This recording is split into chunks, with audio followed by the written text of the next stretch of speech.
রোহিঙ্গা মেয়েদের প্রেমে পড়ে যাবে। আবার ছেলে কোনো সুন্দর কোনো মেয়ে এখানে বিয়ে করবে, এদের সংসারে যে বাচ্চারা যে হবে তাদের কালচার ডিফারেন্ট হবে, মিক্স কালচার হবে। আমি এটা বলতাম সে সময় যে এখন হয়তো আপনারা টের পাচ্ছেন না, 15-20 বছর পরে হয়তো বাংলাদেশের অন্য এলাকা জিজ্ঞাসা করবে আপনার বাড়ি কোথায় ভাই, আপনি বললেন আমার নোয়াখালী। তাহলে আপনি অরিজিনাল নোয়াখালী নাকি রোহিঙ্গা নগেল্লা, এই পর্যায়ে আসতে পারে।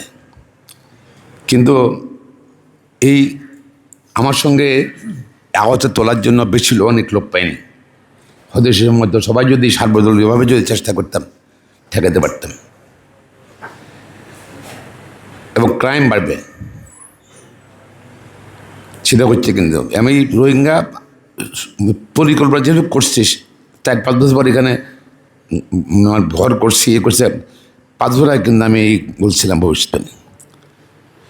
যাই হোক, এটা এখন আমাদের জন্য একটা বোঝা রয়ে গেল। এখন কিন্তু মাদকে একদম অনেক বেশি নোয়াখালীতে এই রোহিঙ্গাদের কারণে। 2 হলো নোয়াখালী বিভাগ নিয়ে